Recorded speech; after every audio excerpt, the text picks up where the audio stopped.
Ես էլի ուզում եմ մեր քաղաքացիների ուշադրությունը հրավիրել հետևյալ խնդրի վրա, մենք առաջիկայում պետք է աշխատենք եւ նաեւ գնահատական ունենանք բնակավայրերում ստվերի կրճատման տեմպերի մասին։ Խոսքը նրա մասին է եւ այդ հնարավորությունը մենք ոնց որ թե արդեն մեր տեխնիկական բաներով մոդուլներով ունենք, մենք պետք է գնահատենք ամեն բնակավայրում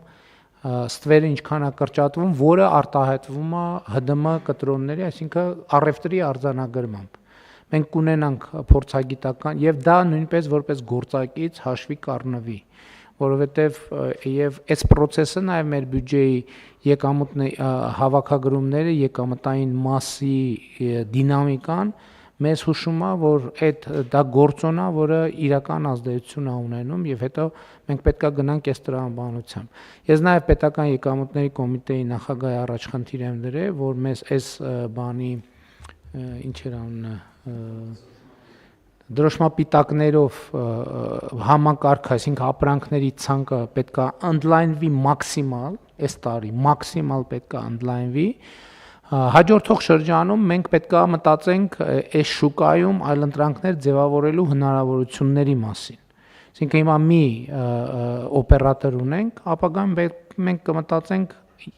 մի քանի կամ երկու օպերատոր ունենալու մասին, բայց 26 թվի ընթացքում 27 թվի հունվարի 1-ից մաքսիմալ պետք է ընդլայնված լինի այս դրոշմապիտակավորման, այսինքն ինչը հնարավոր է դրոշմապիտակավորել, ամեն ինչը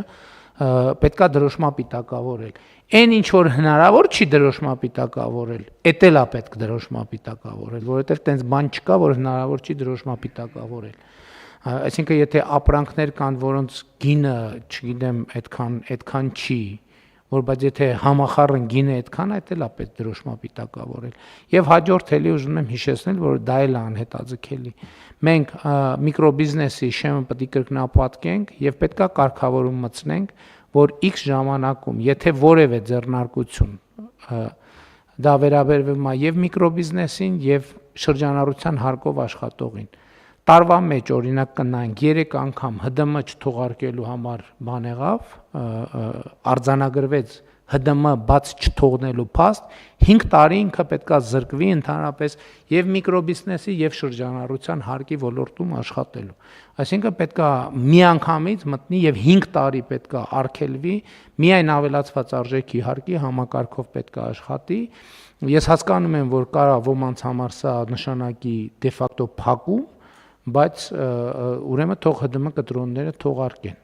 ՀԴՄ կտրոնները պետքա թողարկվեն, չի կարող այլ կերպ լինել։ Հիմա ես հանձնարարում եմ, որ այս երկու կարգավորումը իրար հետ անենք, որպեսզի հունվարի 1-ից 2027 թվի աշխատի։ Միկրոբիզնեսը 24-ից դառնա 50 միլիոն դրամ տարեկան շրջանառությունը, բայց ցանկացած միկրոբիզնեսով եւ շրջանառության հարկով աշխատող ցանկացած ընկերություն, որ մի տարվա մեջ ես չգիտեմ, դա քիչ եմ ասում, նորմալ չի մի տարվա մեջ 3 շեմ դնել, 3 անգամ ՀԴՄ կտրոն չթողարկելու փաստ արձանագրվեց այդ ընկերությունում, 5 տարի այդ ընկերությունը դուրս է գալիս եւ միկրոբիզնեսը եւ շրջանառության հարկի համակարգից եւ պետքա գործի ավելացված արժեքի հարկի համակարգում եւ հունվարի 1-ից այս կարգավորումը նույնպես պետքա ուժի մեջ մտնի եւ դրոշմապիտակավորումը հնարավոր ամեն ինչը մենք պետքա անենք դրոշմապիտակավորումով։ Ես հույս ունեմ, որ համակարգային առումով պատրաստ ենք մենք եւ այդտեղ խնդիր չկա։ Շատ լավ, կան դիտարկումներ թեմաների վերաբերյալ։ Չկան, հարցը դրվում է քվեարկության, ովքեր են դեմ որոշման ընդունմանը, դեմ չկա, որոշումն ընդունված է։